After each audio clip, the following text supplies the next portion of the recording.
A continuación, peronismo sin gradualismo.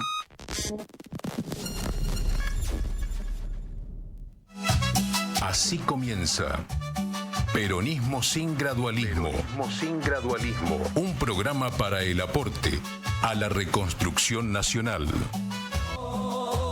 Por la soberanía y la industria nacional, por la liberación y la justicia social, siguiendo el legadero Perón. Por otro 17 grises, queremos un peronismo sin gradualismo. Con la Argentina que soñó San Martín, construyendo un futuro sin fin, gritamos con convicción y emoción. Queremos un peronismo sin gradualismo.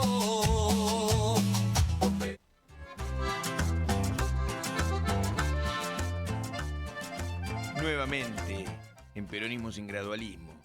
Siempre digo que me gusta esa cortina que tenemos en el programa y que tiene un proyecto estratégico, así que ese proyecto estratégico lo vamos a construir con los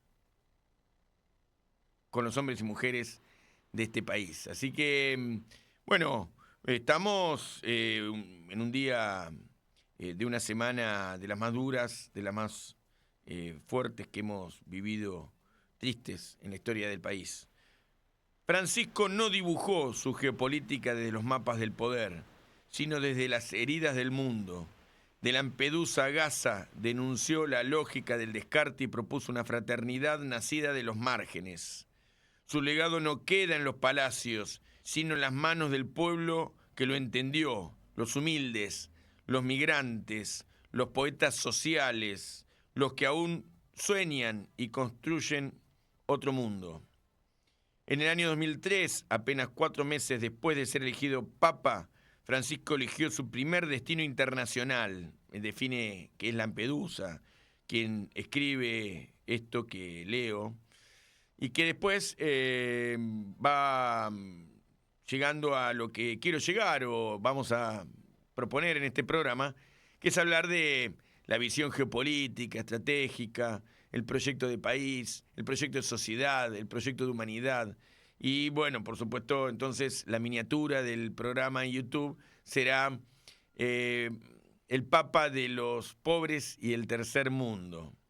Así que dice, además de pasar por Gaza, por el clamor por la vida, los barrios, que hay una economía de Francisco, una economía que se puede advertir en, por ejemplo, Laudato Si', que además de ser un proyecto medioambiental, una lectura de lo que pasa en el mundo por la degradación de los recursos naturales, la sobreexplotación de los bienes comunes. Me hace acordar mucho ese Laudato Si' al mensaje a los pueblos y gobiernos del mundo que el general Perón en 1974 envió a los países del tercer mundo, justamente criticando la economía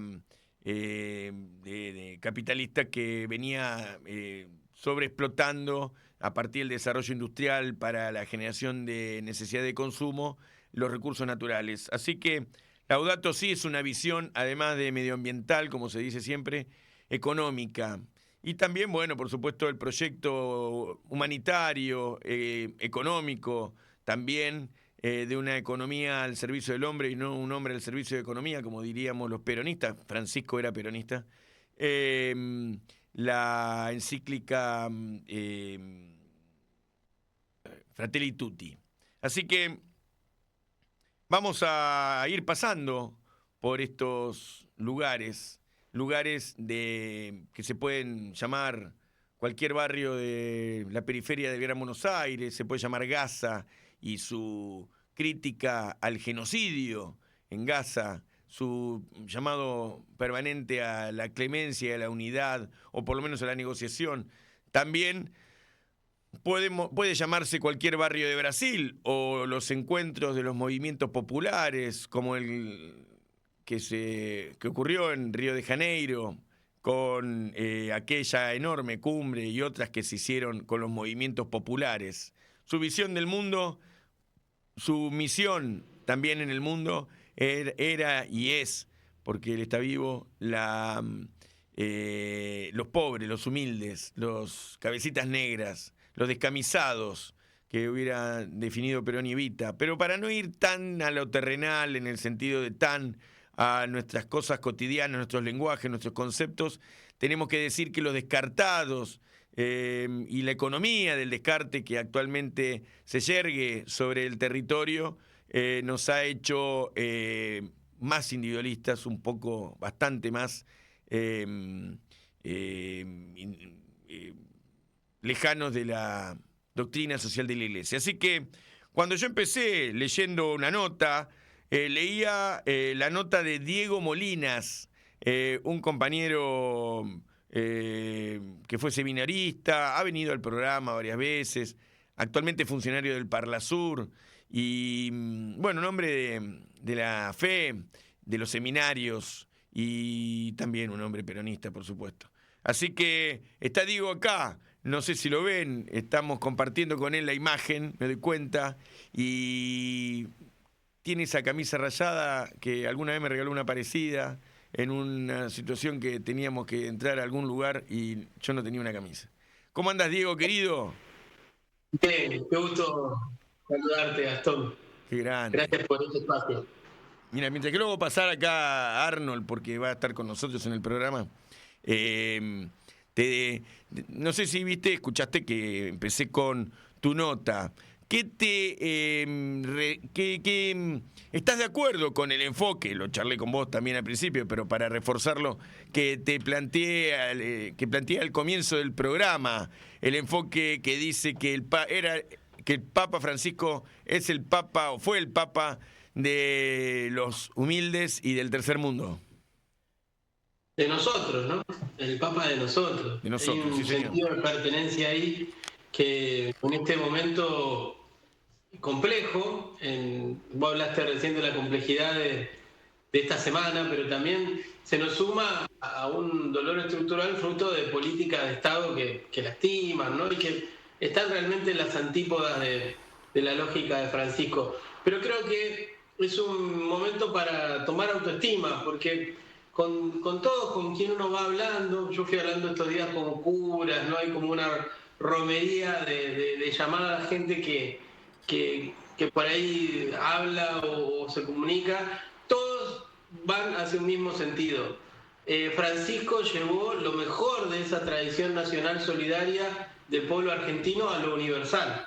Llevó la calidez, la lógica barrial, lo que vivíamos hace unos meses atrás en el campamento en Punta Lara, esto de comunitariamente hacer, ayudar al otro, sostenerse. Bueno, eso que por ahí el mundo hoy lo trata de decodificar intelectualmente, académicamente, para nosotros es tangible y fácil de comprender, porque es un acervo cultural potente de comunidad organizada, como vos decís, una síntesis del peronismo, pero también una síntesis de las mejores tradiciones de nuestra identidad nacional. San Martín no se quedó en Argentina, ¿no? Fue a liberar otros países, se animó a más y bueno, pudiéramos nombrar a tantos otros y otras, como en algún momento hablamos de algún metalúrgico que fue a Argelia también a hacer solidaridad. Es parte de nuestro acervo cultural la solidaridad y bueno, creo que es importante hoy recuperar autoestima y tener este diálogo de ida y vuelta, ¿no? Hay algo de él que es parte de nosotros y hay algo de nosotros que también fue parte de su manera de ejercer el liderazgo de la Iglesia. Volvamos a los comienzos de todo esto. Yo te voy a contar que el día que lo eligen al Papa y se hace la fumata blanca, estaba en una sesión en el Congreso, recuerdo. Ese día estábamos discutiendo algún proyecto de ley que hacía que estuviera todo el mundo tenso. Tengo el recuerdo de la tensión. No tuve el tiempo de ir a revisar qué discutíamos en el orden del día, pero... Y en un momento recuerdo estar charlando con Julián Domínguez y hace el comentario, se acerca a alguien y le hace el comentario, Julián, que es un hombre de la Iglesia, que era en ese momento presidente de la Cámara de Diputados, y le menciona que había sido elegido el Bergoglio como papa. Entonces, tengo ese recuerdo de exultante la oposición al gobierno de Cristina, estaba como loca de contenta Carrió y todo lo que gritaban y saltaban en las bancas porque pensaban que Francisco iba a ejercer una oposición al gobierno de Cristina y que iba a haber un conflicto, porque de hecho la relación había sido contradictoria, compleja con Néstor y con Cristina, pero llega enseguida, él siendo papa, que no era Bergoglio, y se pone en una visión de apoyar a los gobiernos populares, progresistas. Tiene ahí Bergoglio papa, Francisco, una posición geopolítica. Y entonces, bueno, el gobierno nuestro, el gobierno peronista, era un gobierno de los países del tercer mundo, un gobierno de los países progresistas de Sudamérica. Y de ahí va a Lampedusa, medio al toque. ¿Qué ves ahí en Lampedusa que hace el Papa Francisco? Hay un diagnóstico de humanidad, de crisis civilizatoria que él explicitó en esa opción por los pobres. Hay una incapacidad de comprensión profunda por parte de una parte importante de la Iglesia del mensaje de Francisco en la idea de relativizar algunos gestos. Hay gestos muy potentes que son insoslayables. Él va al Mediterráneo, ir al Mediterráneo es impactante, ¿no? Hay una canción de Serrat que a nosotros nos marcó mucho, pero cuando uno llega ahí ve un combate que está aguas adentro, ¿no? Ese cementerio, él denunció que es un cementerio, pero también en la playa están los compañeros afro-migrantes y viene la policía y los corre, no los deja vender, ¿no? Y entonces hay como una refriega entre el comercio informal, venden unas mantas, ¿no? Y viene la policía y los corre, entonces cada 2 por 3 hay escaramuzas y se organizan para resistir y poder seguir vendiendo. Eso es una escena poco tangible. Digamos que Lampedusa es una isla italiana donde van los balseros desde el norte de África y van hacia Europa y hacen escala ahí, ¿no? Son reprimidos, golpeados. Claro, y ahí él hace contacto con esa fibra humana, ¿no? Y ahí empieza a decir, bueno, ¿dónde? Me parece lo que venías diciendo anteriormente, ¿no? ¿Dónde está lo importante? Bueno, ahora yo tengo un rol global, tengo un rol de conducción universal. ¿Dónde está lo importante? ¿A dónde voy? Y habría un montón de opciones a dónde ir. Habría un montón de baños de pueblo, de recepciones, de cosas a donde él había podido decidir y decide ir ahí, ¿no? A esa realidad que también es una dimensión que cuestiona a esa Europa que fue la que generó el conflicto en Libia, ¿no? Que fue la que fue rompiendo la autodeterminación de los pueblos, los proyectos de cada uno de esos pueblos y que parecía hasta ese momento olvidarse de esa realidad. Bueno, él hace una opción fuerte. Entonces, hablaba yo de una geopolítica de las periferias porque desde ese lugar permitió hacer un diagnóstico de humanidad. Una humanidad que está rota en una perspectiva de acumulación, en una perspectiva de poner todo en el eje de lo financiero, en el eje de hacer plata, y se va deshumanizando. Cuando él hace ese gesto simbólico, si el pontificado de Francisco hubiera durado solo ese día, ya hubiera sido una inflexión en la perspectiva de cómo se comprendía el mundo, cómo se comprendía lo civilizatorio y cómo se comprendía la condición humana. Él puso en el centro de la condición humana, estando cerca de aquellos que a una porción importante del poder le daba asco, ¿no? Le daba repulsión. Los pobres, los que se mueren, los que naufragaban. Vimos con mucho horror en algún momento el cuerpo de un niño ahogado en las olas, pero hay una naturalización. Francisco volvió a sacudir la humanidad, dejó de lado debates estériles y con la pasión, con las ganas de quien le dan un rol o una situación o un lugar en el que cree que puede hacer algo, fue ahí. Y de ahí interpeló, y creo que va a seguir interpelando a un concepto de humanidad que va dejando heridos, descartados en el camino. Hay una imagen que tengo siempre, y es que los papas fueron siempre italianos. salvo con Juan Pablo II, que fue polaco. Vino una época después de un papa alemán, Ratzinger. Después le toca, en el medio, bueno, estuvo Juan Pablo I. Yo recuerdo haber, el día de la muerte de Juan Pablo I, estaba por tomar la primera comunión. Así que, mira, tengo estos recuerdos. Estaba por tomar la primera comunión y se suspendió la primera comunión. Estábamos ahí todos formaditos en la iglesia de San Luis Gonzaga de Villa Elisa. Y, bueno, tuvimos que ir otro día. Pero esos papas alemán y polaco eran europeos. Así que el primer papa no europeo es el Papa Francisco, que se para en la trompa de Europa, en el patio trasero, en realidad, de Europa, en esta isla, y dice que la humanidad, sean europeos, africanos, asiáticos, es una sola, y que entonces quien migra tiene derecho a migrar, ¿no? Y tiene que ser recibido. Eso es un golpe en la pera de la visión eurocéntrica, y también, por supuesto, de todo lo que en los últimos, a lo largo de la historia de la Iglesia había confirmado, que es que Europa era el centro del mundo. Así que, siendo que además, bueno, Palestina, Belén, Jerusalén, no están en Europa, ¿no? Pero bueno, es un dato que tiene que ver con la historia, no con la iglesia en sí misma. Pero eso, la opción por los migrantes es un paso a la opción por los pobres en general, ¿no? El último gesto potente de él, para quienes tenemos cierta adhesión a la tradición católica, digo, y la exploramos, la cultivamos, tenemos cierta pasión litúrgica, diría, ¿no? Porque después la práctica religiosa en el pueblo argentino es bastante masiva, pero bueno, algunos que pasamos por ahí tenemos la bendición Urbis Orbis, ¿no? Que es a la ciudad y al mundo, ¿no? Es a Roma, pero también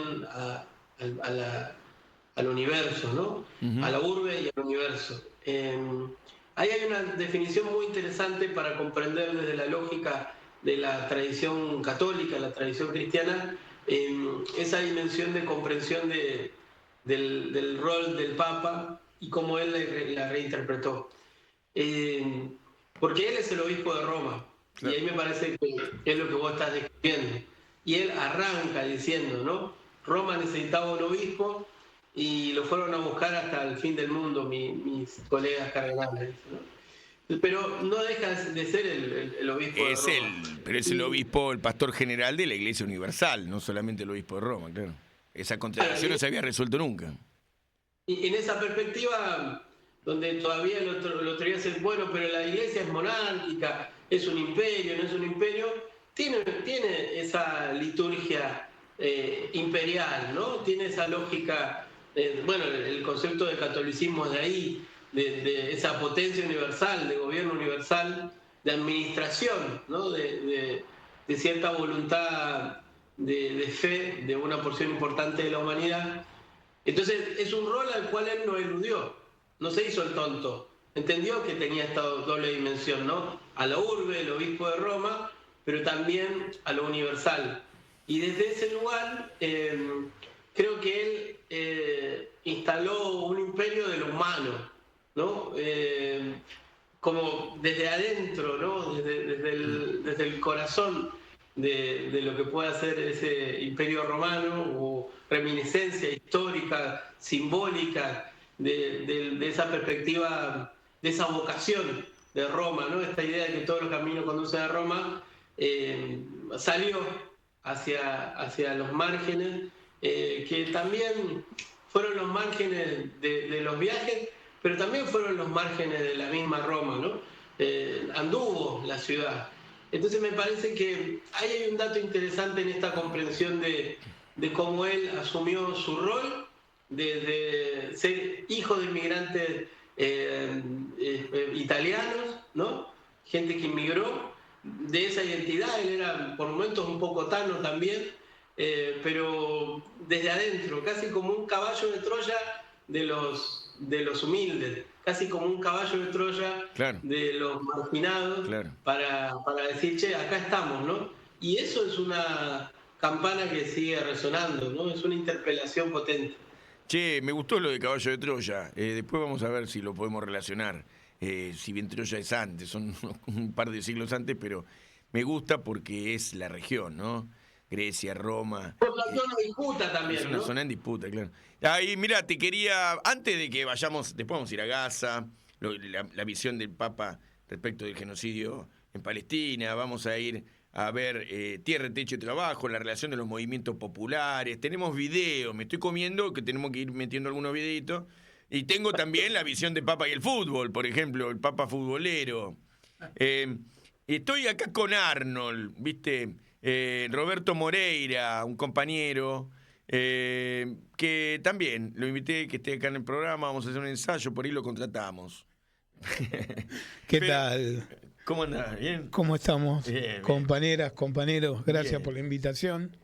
Bueno, mirá, los invito a juntos para saltar y volver, a ver el video de la AFA con el Papa.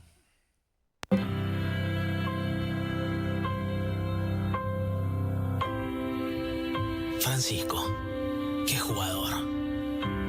De esos que nunca perdieron la fe. Son elegidos. Aparece uno cada muchos años. Pero este fue distinto. Porque entró cuando por primera vez pidieron el cambio. Sí, hubo humo blanco. Pero no vino a vender humo. Jugó como siempre se juega en el fin del mundo. Con sacrificio. Siempre con los mismos botines. Y con los pies en la calle. El último capitán de la iglesia fue argentino. Nunca hizo la individual. Predicó siempre el juego en equipo. ¿Te suena conocido? Si hay algo que tuvimos con Bergoglio, es un dios aparte.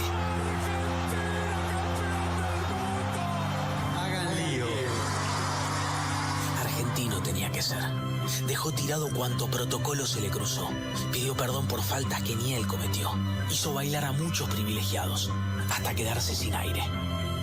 Fue ahí cuando el mundo entendió lo importante que es tener un capitán argentino, cuando lo que se necesita es coraje. Puede que creas, o no, pero créeme, este semillero le dio un papa al mundo. Y cada vez que festejemos un gol al cielo, lo vamos a hacer con honores. Porque ahora también tendremos allá arriba al Papa del Bajo Flores.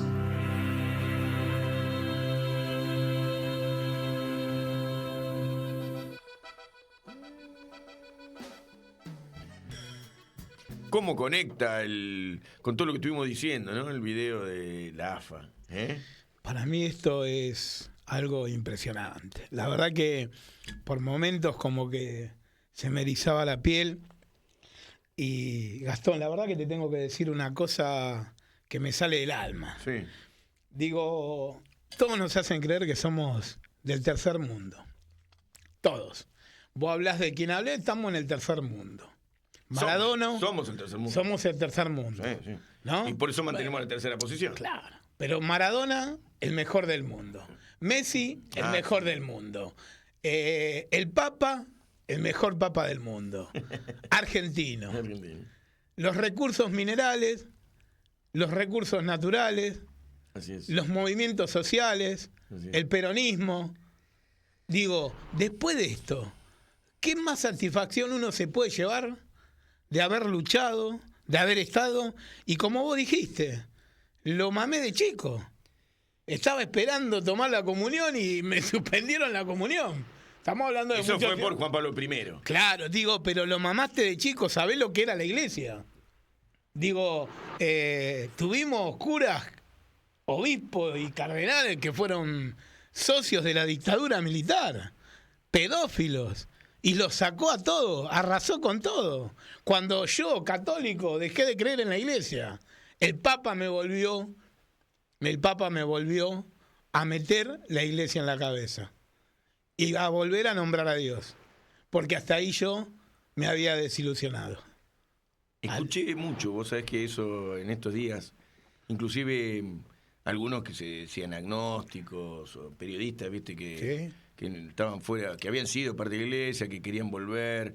Mi hija chiquita, que siempre, qué sé yo, está con el K-pop y con cosas que no tienen nada que ver con la iglesia, pero en estos tiempos se ha ido emocionando mucho y me pidió de ir a la iglesia. Hay como un empuje que le puso el Papa a la iglesia argentina, ¿no? Quiero regalarles a los dos una anécdota de cuando pude ir al Vaticano y lo pude saludar. Tu foto es hermosa, a ver, mira. Era justo el día cuando se discutía la ley bases, justo ese día. Y quiero contarla porque tiene mucho que ver con lo que decía Arnold recién.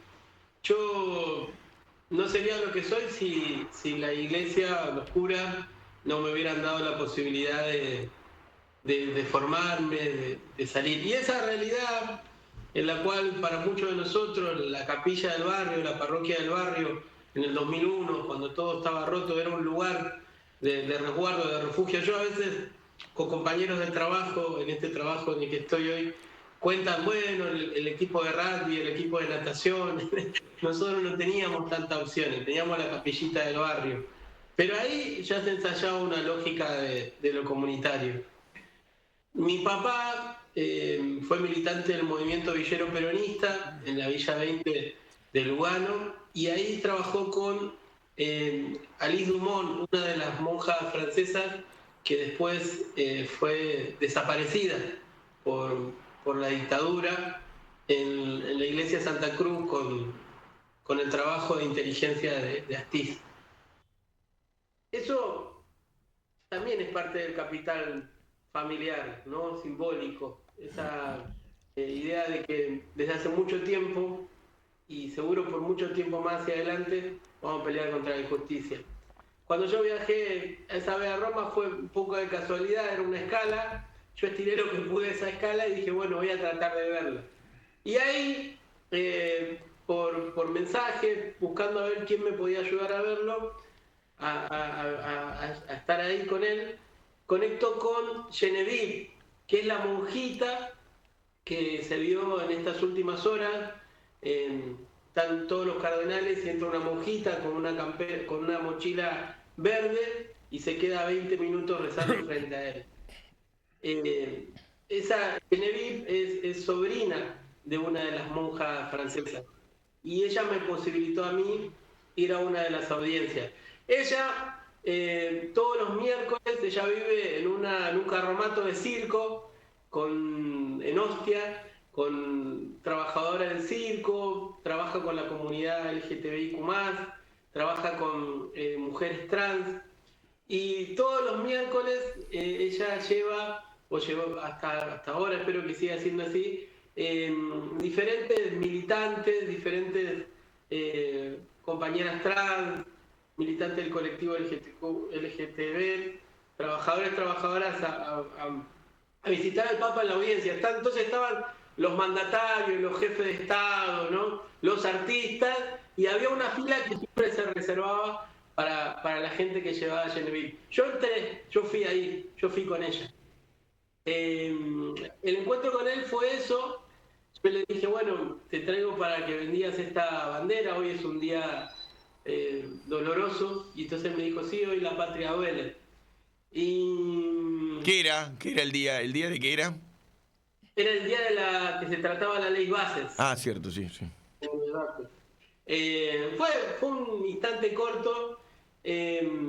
Para mí también fue muy importante Genevieve, la sobrina de Leonid Duquet, por esa sencillez, esa humanidad. Yo digo que en realidad Dios era confidente de ellos dos, y ellos le decían a Dios, che, mirá, acá la cosa va por este lado, ¿no? Acá está esto que duele.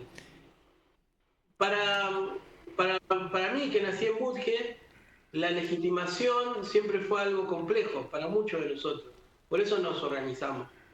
En ese gesto pequeño, en el cual yo fui parte del colectivo de muchas y muchos que no entraron por poder, o por nombre, o por apellido, por guita, sino por ser militantes, hubo una legitimación no solo de mí, de mi viejo, de la historia familiar, sino de ese barrio del que yo nací, de Budge, ¿no?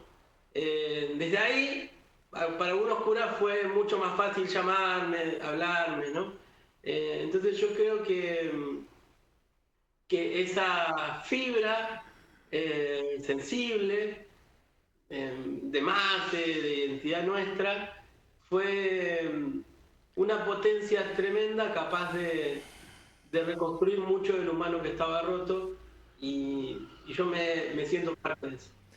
Che, me interesa, ahora después vamos a ir viendo algunos videos. Tengo uno que habla sobre el Papa y el aborto, el Papa y el gas pimienta, el Papa y la homosexualidad, el Papa y el peronismo, el Papa y Néstor Kirchner, donde quiero ser enterrado, comunidad migrante.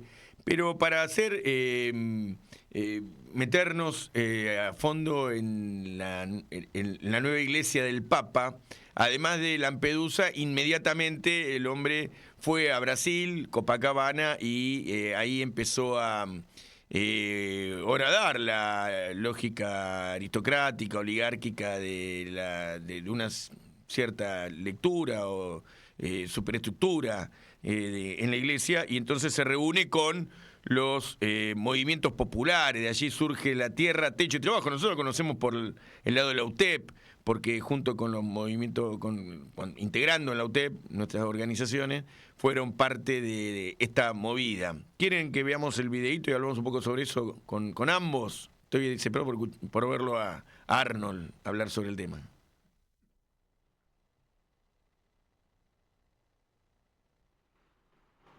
Ahí estamos lo tengo ahí como el 1, el video 1. Si estás. Gracias.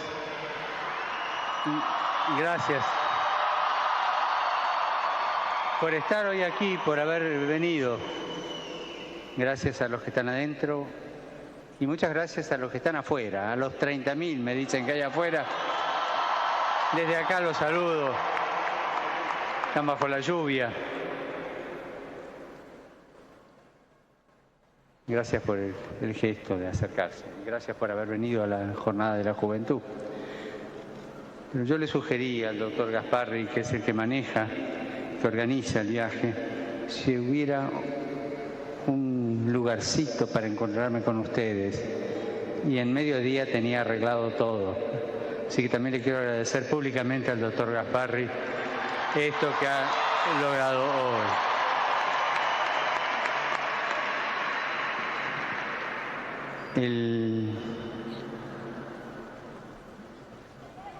Quisiera decir una cosa. ¿Qué es lo que espero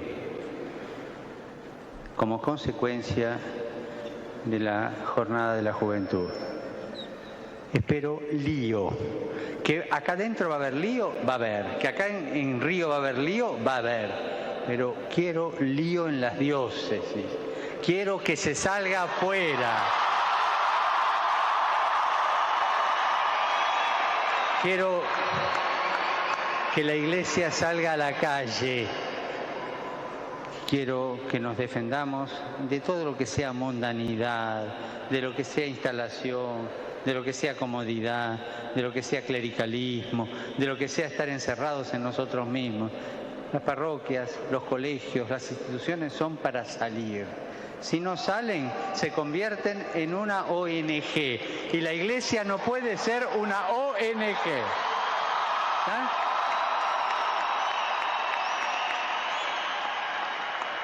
Que me perdonen los obispos y los curas si alguno después le arma lío a ustedes, pero es el consejo.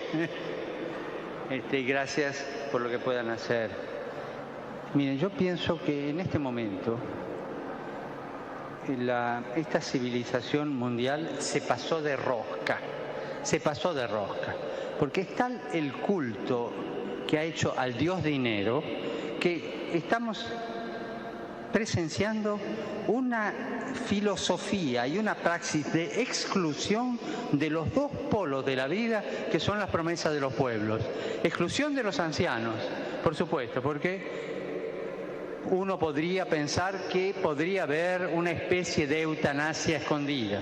Es decir, no se cuida a los ancianos, pero también esta eutanasia cultural, no se los deja hablar, no se los deja actuar. Y exclusión de los jóvenes, porcentaje que hay de jóvenes sin trabajo, sin desempleo, es muy alto y es una generación que no tiene la experiencia de la dignidad ganada por el trabajo. O sea, esta civilización nos ha llevado a excluir las dos puntas, que son el futuro nuestro. Entonces, los jóvenes tienen que salir, tienen que hacerse valer. Los jóvenes tienen que salir a luchar por los valores, a luchar por esos valores. Y los viejos abran la boca, los ancianos abran la boca y enséñennos, transmítanos la sabiduría de los pueblos. En el pueblo argentino, yo se lo pido de corazón a los ancianos, no claudiquen de ser la reserva cultural de nuestro pueblo que transmite la justicia, que transmite la historia, que transmite los valores, que transmite la memoria del pueblo. Y ustedes, por favor, no se metan contra los viejos, déjenlos hablar, escúchenlos y lleven adelante. Pero sepan que en este momento ustedes, los jóvenes y los ancianos, están condenados al mismo destino, exclusión. No se dejen excluir. ¿Está claro? Por eso creo que tienen que trabajar.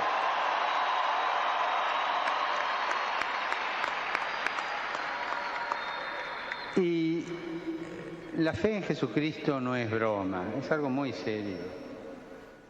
Es un escándalo que Dios haya venido a hacerse uno de nosotros, es un escándalo, y que haya muerto en la cruz, es un escándalo, el escándalo de la cruz. La cruz sigue siendo escándalo, pero es el único camino seguro, el de la cruz, el de Jesús, la encarnación de Jesús. Por favor, no licúen la fe en Jesucristo. Hay licuado de naranja, hay licuado de manzana, hay licuado de banana, pero por favor no tomen licuado de fe. La fe es entera, no se licúa. Es la fe en Jesús. Es la fe en el Hijo de Dios hecho hombre, que me amó y murió por mí. Entonces, hagan lío, cuiden los extremos del pueblo, que son los ancianos y los jóvenes, no se dejen excluir, y que no excluyan a los ancianos. Segundo, y no licúen la fe en Jesucristo. Las bienaventuranzas. ¿Qué tenemos que hacer, Padre? Mira, lee las bienaventuranzas que te van a venir bien. Y si querés saber qué cosas prácticas tenés que hacer, lee Mateo 25, que es el protocolo con el cual nos van a juzgar. Con esas dos cosas tienen el programa de acción. Las bienaventuranzas y Mateo 25. No necesitan leer otra cosa. Se los pido de corazón. Bueno, y les agradezco ya esta cercanía. Me da pena que estén enjaulados, pero les digo una cosa. Yo por momentos siento qué feo que se están enjaulados. Se los confieso de corazón. Pero esperemos, los comprendo. Y me hubiera gustado estar más cerca de ustedes, pero comprendo que por razón de orden no se puede. Gracias por acercarse, gracias por rezar por mí. Se los pido de corazón, necesito de la oración de ustedes. Necesito mucho. Gracias por eso.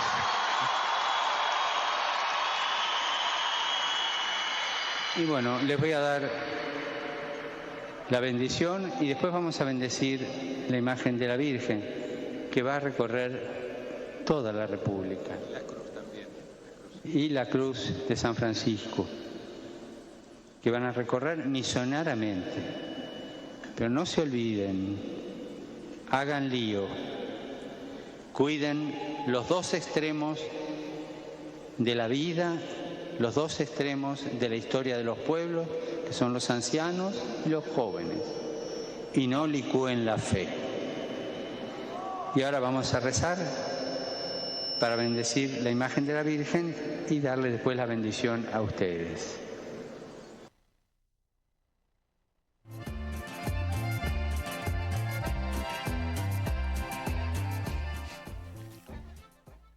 1745, 1750, la verdad que no tengo en este momento la fecha clara, pero los jesuitas habían sido expulsados de la Argentina y la Argentina envió un jesuita a la Santa Sede y con él vinieron todas estas cosas que fueron, todas estas medidas, estas doctrinas, esta política que fue revolucionaria. Hoy hablábamos con Gaby Ocampo, creo, a ver qué carácter le poníamos al programa, si había que hablar de reforma, de revolución, estos conceptos que también son muy de la política moderna, pero el tipo transformó las estructuras de la iglesia siendo un jesuita, casi una venganza latinoamericana, ¿no? Respecto de la visión de los Borbones europeos en su momento y, bueno, por supuesto, la visión eurocéntrica, en todo caso, en la etapa de la hispanidad. Estamos acá con Viviana Maceo. ¿Maceo cuánto era, Vivi? Maceo Pereira. Maceo Pereira, que me confesaba que era de origen portugués, y entonces el negro Arnold, que bueno, habrán visto, es un compañero afrodescendiente. El negro, yo soy rubio, che. El negro, y decía, uruguaya. Y ella es uruguaya. Así que estamos nunca mejor que en esta mesa, junto con Diego, de origen paraguayo también, porque su padre era paraguayo, y del movimiento villero peronista, hablando sobre el Papa latinoamericano, de los pobres y del tercer mundo. Así que, ¿cómo lo vieron? A mí me encantó siempre, cuando él dice, hagan lío, pero no solamente acá, dice, sino hagan lío en las diócesis, o sea, en los barrios, en los territorios, vayan a dar vuelta a las iglesias, ¿no? Claro. Yo la verdad que... Yo la verdad que esto es la primera vez que lo vivo en 31 años de militancia. Digo, tengo 53, empecé a los 18, bueno, en ATE, en la CTA, acá con el compañero Arispe, haciendo marcha, cortando puentes, reclamando por la salud, la educación, pero todos nos daban la espalda. Yo las cosas que escuchaba recién, que lo vi la otra vez, se me ponía la piel de gallina. Fue como cuando Néstor dijo, si no cumplo, que me echen, claro, que el pueblo me castigue. Que nos quedan tantas cosas del Papa, tantas cosas, y una de las cosas más tristes es que no haya podido venir a la Argentina porque tenemos un gobierno neonazi. Uh-huh. Porque le faltó el respeto, no por ser papa, sino por ser peronista. Y por estar con los negros, por estar con las organizaciones sociales, por defender a los que menos tienen. Claro. Por eso me siento triste, pero la verdad, se nos fue una parte de la vida. Pero la vida de todos los que militamos por el bien del otro. Esa es mi reflexión después de este video, que me siento, la verdad, no se me caen las lágrimas porque soy fácil de llorar, pero escuchar eso, salgan, y juntar a la juventud, es lo que todos anhelamos, es lo que todo, uh-huh, es lo que cada uno que militó, que es grande, ¿qué quiere? Tener su reemplazo, la juventud. Fui al campamento de octubre, donde la juventud se puso a jugar al fútbol con los viejos. Nos cagamos a pelotazos, le ganamos a los viejos, le ganamos a los jóvenes. Ver a los pibes y después escucharlos, la verdad que se me pone la piel de gallina. Y la verdad, te digo la verdad, una envidia sana, la verdad que haber estado al lado del Papa, haberlo saludado, y eso te tiene que dar, no sé, hoy por hoy, no sé qué decirte, no sé si felicitarte, no sé qué debe pasar por tu cabeza, la tristeza, la alegría, la emoción, no sé, pero la verdad que para mí quiero una foto tuya, porque la verdad no cualquiera tuvimos la posibilidad de estar con una persona que para los argentinos y para los 66 países que el Papa recorrió va a quedar en su memoria. Uh-huh. ¿Vivi?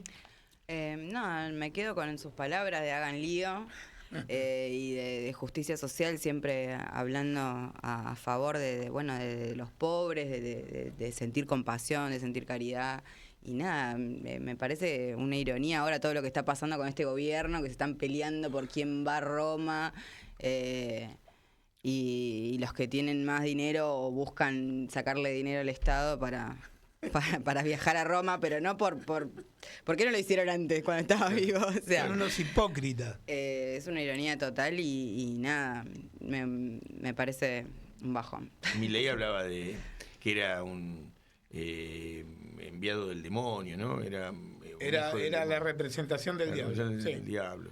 Así que... Y bueno, un tema también con la religión, porque bueno, Milei es judío. Sí, hasta hace un par de años era evangelista, pero después hizo judíos en el gobierno y es el presidente sionista que tenemos en este momento, ¿no? Lamentablemente, si vamos a sacarle un perfil a Milei, decime no sé si es ser humano, habría que tocarlo. ¿Qué querés que te diga? Digo, vamos a discutir un poco, porque recién el compañero Arnold Moreira dijo que por Milei o por no sé quién no vino el Papa a la Argentina, pero el Papa tuvo 12 años, con lo cual es probable que tengamos que asumir que los peronistas nos perdimos haber tenido un Papa peronista en la Santa Sede, ¿no? Y entonces, ¿qué es lo que pasó? Que en el peronismo el Papa, si bien los militantes lo recordamos, lo tenemos presente, hicimos tierra, techo y trabajo, en los barrios, en los comedores, las ollas populares, las unidades básicas, estuvo la estampita y estuvo esa idea de sus ideas volcadas en las encíclicas, su palabra, esto de hacer lío, en la conducción del peronismo, en, no sé, los candidatos a presidente, los presidentes y demás, no estuvo el Papa. ¿Qué pasó? ¿Nos perdimos el peronismo una oportunidad histórica? Es para discutir, es para meter un poco una granada arriba de la mesa y discutir sobre esto. Puede decir Urbit, Orbit, Orga, ¿no? Porque también es una interpelación a la orga, a la lógica de lo que concebimos como dogma, como concepto orgánico, jerárquico, ¿no? Y hablo de esas tres dimensiones porque por un lado está esta dimensión de la ciudad, del mundo y también de la comprensión organizada que hacemos de los fenómenos que pasan, ¿no? Hay una conciencia en Francisco que se veía en el discurso de ese anquilosamiento, en ese caso de la iglesia, era claro que era hacia la iglesia, pero también hacia otras estructuras, y una utilización de los recursos que son los jóvenes. Dice, bueno, están acá conmigo, los puedo reunir, están acá, vayan y muevan eso porque yo solo no puedo. Hay una constante, un planteo en él constante sobre esta idea de solo no puedo, ¿no? Cuando dice ahí que yo sé lo que es sentirme enjaulado, encerrado. Ahora, hay una realidad que me parece que es importante ver, y es que él hizo una opción por ir a los países a los que nunca había ido un papa. Y viendo también una economía de esfuerzo en términos de cuáles eran las iglesias que estaban creciendo.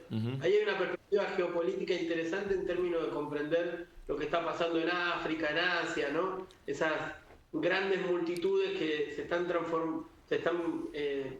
sumando al catolicismo, y ahí hay una cuestión, digo, que también es técnica. Todo el mundo dice que cuando vino a Chile hubo cierta posibilidad de que él viniera, pero no se dio. Pero creo que hay una necesidad de conmovernos con aquello que nos hace ser quien somos y dejar de lado ciertas perspectivas egoístas que dicen que un nombre, que una definición puede ser más potente que una construcción colectiva.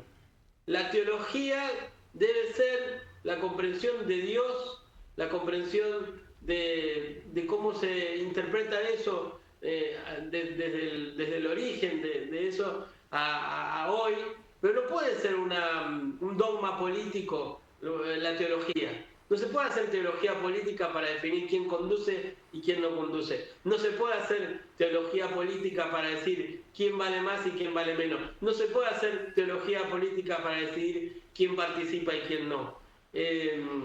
Casualmente, invirtiendo los roles, el orden de la frase, Francisco desde la teología supo hacer política. Y la política que supo hacer fue despojarse de esos personalismos, de esos individualismos, y él, que casi jurídicamente tenía, o canónicamente, pero jurídicamente, la posibilidad de asumirse representante de Dios, no lo hizo. Al revés, ¿no? Trató de ir a las dimensiones más entrañables del humano, de lo simple. Es fuerte que a veces tengamos liderazgos políticos que hagan la posición inversa de querer asumir, como hacían los viejos emperadores, designios divinos o características divinas. Me parece que lo que no comprendimos como peronismo, o un sector, no los humildes, no los de los barrios, eso la tienen re clara. Lo que algunos no entendieron fue que en Francisco se expresó lo más humano de lo divino. Y quizás una nota para seguir tomando por parte de quienes hoy siguen teniendo traspiés en la conducción política del peronismo, es que lo más sagrado y lo más lindo que hay es lo humano, lo pueblo, la unidad básica. Y el asumirse en divinidades es un anacronismo que no le suma a nadie y que no es capaz de formar comunidad. ¿Querés, Arnold, Diego, Vivi, quieren mirar? Tengo 2 videos para ver. Uno de el Papa y el peronismo, el 7, podemos ver, y después el 6, si quieren lo pegamos, homilía de Néstor Kirchner por el cardenal Bergoglio. Bueno, voy a entrar en algo relacionado, que es el peronismo. Son 4 preguntas sobre el peronismo. La primera se le atribuye a usted ser un papa peronista. ¿Usted se autopercibe como peronista? Cuando me hace esa pregunta, le hago una confidencia. Diga. Me la hacen en un tono tal, como si me preguntaran, dígame una cosa. Usted es una mala persona. ¿Usted fue leproso y se curó? Porque una lepra. Le cuento un poco. Pero no es mi intención, ¿eh? No, ya lo sé, pero les digo lo que yo vivo, ¿no? Como diciendo, oh, cuidado. Mi familia. 4 abuelos, de los cuales 3 italianos y 1 argentino, hijo de genoveses. Este argentino, hijo de genoveses, hizo Curumalal la segunda tanda, o sea, y era radical del 90. Era un carpintero, esas casas viejas, Quintino Bocayuba 556, casa de 2 patios y fondo. Allá en el fondo, donde estaba el gallinero, estaba el taller de él. Pero en el segundo patio, que era el de la vida nuestra, yo lo estoy viendo tomando té con vino con un hombre de barba blanca que le vendía las anilinas. Y un día mi abuela me dice, ¿sabés quién es don Elpidio? No, fue vicepresidente de la República. Y le vendía las anilinas en 10 minutos, después hablaban 2 horas de política. Mi abuelo era radical del 90. Me acuerdo a mi abuelo, lo estoy viendo salir, cuando salía a la calle, cuando iba a la iglesia, a una reunión radical, salir de galera, polainas y bastón. O sea, aquella gente de esa época, ¿no? Era un radical en 90, y bueno, la amistad con los radicales es Elpidio González. Y nuestra familia heredó siempre ese ser radical, ¿no? Cuando empezó el movimiento peronista, justicialista, antiperonistas tremendos. Y en los tiempos ya un poco ya más dictatorial, por usar una palabra forzada, quizás, que no quiero usar. Más autoritario. Más autoritario del peronismo, donde la prensa estaba controlada, nosotros comprábamos La Nación. Los viernes pasaban los chicos socialistas vendiendo La Vanguardia, yo era chico. Y papá seguía La Vanguardia y salía a comprar La Vanguardia porque era alguna de las cosas que traía otra voz. El periódico del diario del Partido Socialista. Claro. En el 45 yo me acuerdo lo que fue Plaza Francia. Aquel acto donde fue desde la Regina Pacini de Alvear hasta Américo Yoldi, hasta el socialismo más moderado, ¿no? No fue el marxismo revolucionario de Rubén Ciscaro, es curioso, no fue. pero los demás estaban todos ahí. Eso me lo acuerdo. Yo tenía 9 años. La casa fue como ir a peregrinación a Luján, y de ahí era sagrado, fuimos porque había que salvar la democracia. O sea, yo vengo de esa familia. Después me tocó, de alguna manera... ¿Se podría decir antiperonista? ¿Cómo? Se podría decir antiperonista. Gorila. Gorila. En el peor sentido de la palabra. Gorila. Y que era un poco el sentido de la clase media bienestante de esa época, ¿no? Que incluso me acuerdo cuando volvieron de paz a Francia los cantitos que habían aprendido ahí. Me acuerdo de uno que no voy a repetir porque es de mal gusto, pero me los acuerdo todavía. Después me tocó, de alguna manera, dialogar con gente.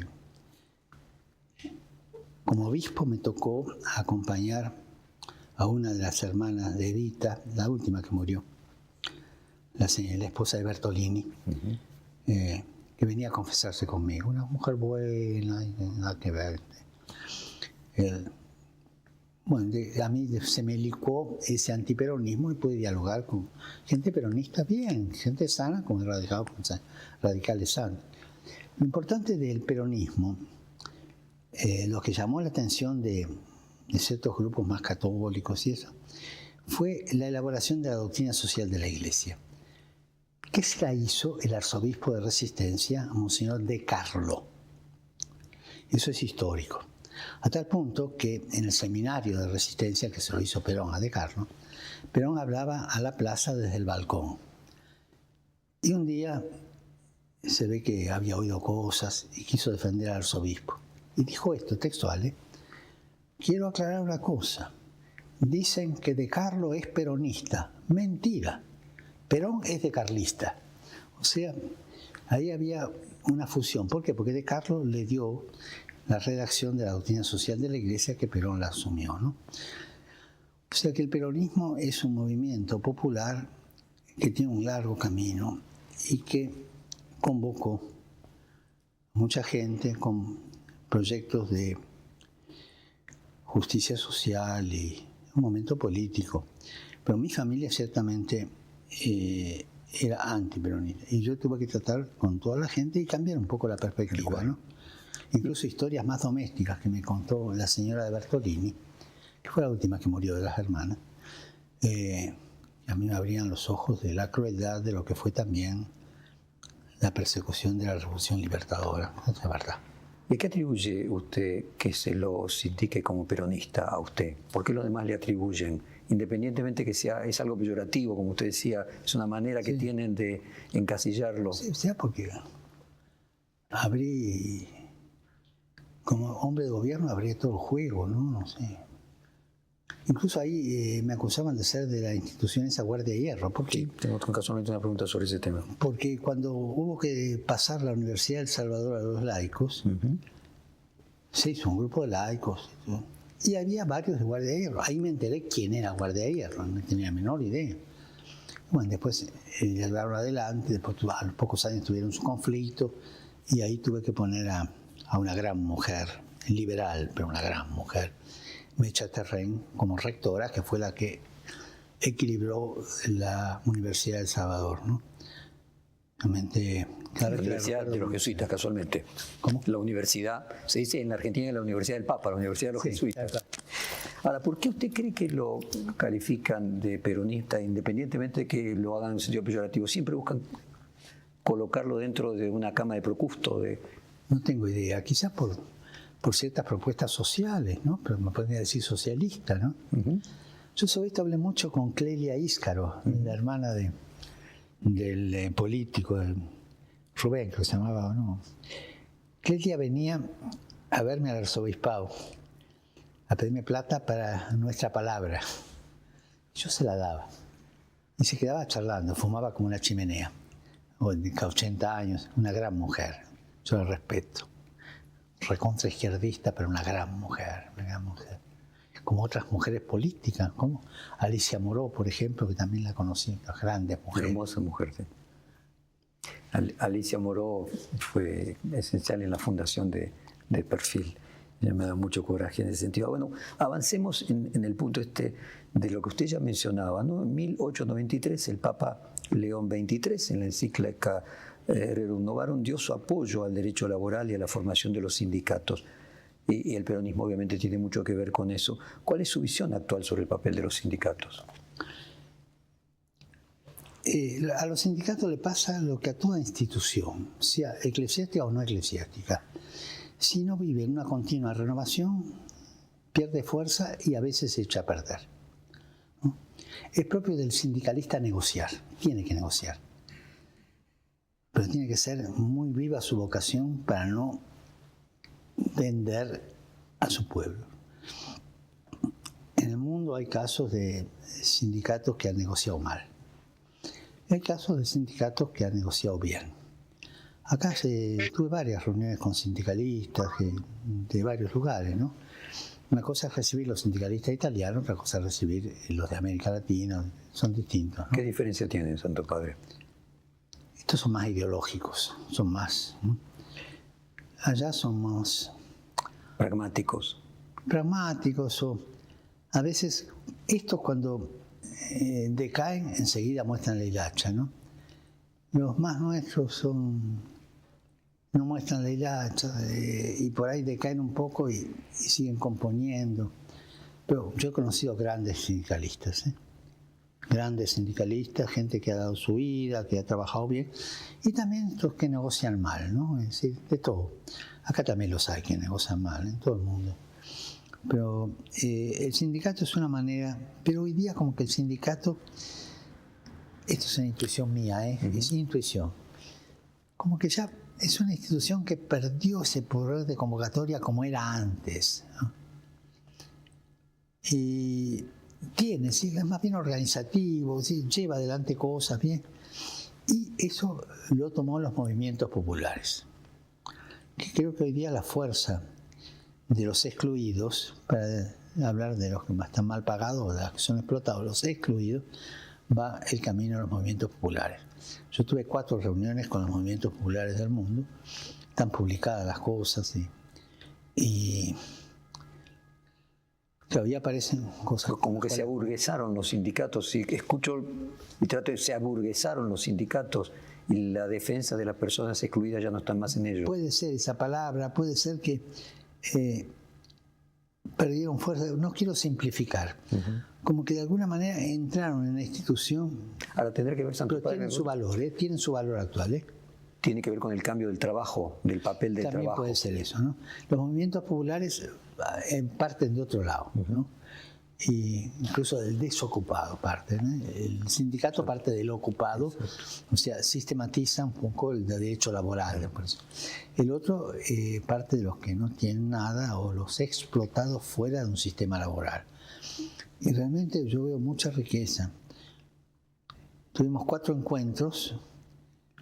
Yo sobre esto recomendaría que se leyera las actas de los 4 encuentros. Vale la pena. Para abrir la mente y ver una realidad social mundial. Santo Padre, usted lo tocó también tangencialmente, me gustaría que profundizara un poquito más. ¿Cuánto de la inspiración en la doctrina social de la Iglesia hay en el peronismo y qué representó a su juicio el peronismo para la Argentina, para la Iglesia argentina y para usted mismo? Bueno, ya dije lo que era de Monseñor de Carlos, que le hizo el núcleo de doctrina social de la Iglesia a Perón, ¿no? Y él la tomó, eso es verdad. Y creo que el peronismo fue un movimiento que se estructuró en un partido político, un movimiento que quiso responder al liberalismo en cuestión y recuperar de alguna manera el irigoyenismo, ¿no? O sea, el radicalismo auténtico, que en otro momento era Irigoyen, ¿no? El que llevó adelante. Por ejemplo, en Córdoba, me tocó encontrar, cuando era arzobispo y como era provincial, encontrar curas radicales hasta la muerte, pero ¿por qué? Porque estaban cercanos al pueblo, o sea, el radicalismo auténtico, ¿no? El radicalismo que después fue tirado abajo el 30, todo eso, ¿no? Curas realmente de primera, muy unidos a su pueblo, radicales todos, pero unidos a su pueblo. O sea que el radicalismo tuvo el irigoyenismo sobre todo, una médula popular que después fue tapada con las revoluciones que siguieron y la retoma el peronismo. O sea, no podemos entender el peronismo sin estudiar el papel social del radicalismo. Al radicalismo tenía con la Iglesia una relación distinta a la que tenía el peronismo. Sí, era distinta. Más agnóstica, para decirlo de alguna manera. Más agnóstica, más liberal, más incluso a veces anticlerical en algunos casos. Sí. Ahí digo, concretamente. Esa sería la diferencia del peronismo. Toma de la Iglesia Católica, es mucho más amigable con la Iglesia Católica. Y ahí entran también las ayudas económicas, ¿no? Yo siempre le digo a los curas, ten cuidado cuando los gobiernos te ayudan demasiado.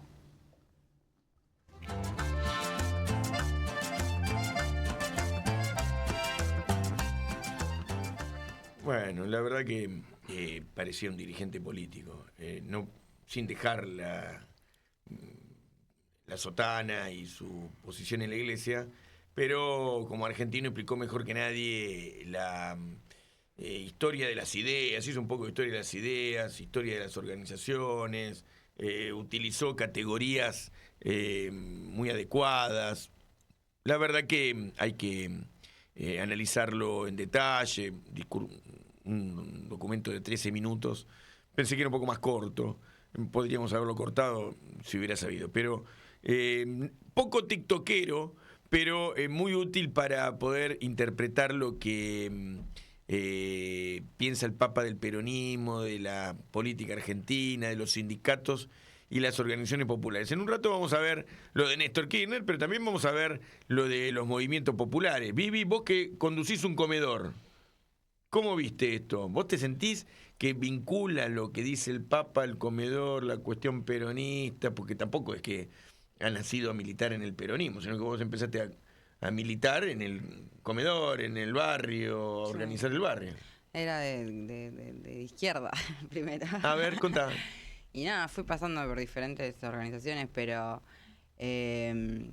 nada, me parece que habla de una humildad y desde su experiencia de vida, viste, que cuando cuenta de su familia y todo eso, está hermoso. Y sobre mí, no sé qué te diga, del movimiento, no es fácil estar en los movimientos populares y no sé qué decirte. No, está muy bien. Dijiste un montón porque nos traes tu historia como militante en partido de izquierda, organizaciones populares de izquierda, y la relación con los movimientos populares, práctica de base, la organización en el barrio, porque en tu casa se hace la olla, van los pibes, convivís con el quilombo de la falopa, de esto, del otro, la miseria, la falta de guita de la gente. No es fácil organizarse. Sí, claro. En comunidad. En comunidad, claro. Así que ahí aparece más claro, desde la práctica social, el mensaje del Papa, la cuestión de la religión. Ya no es solamente una liturgia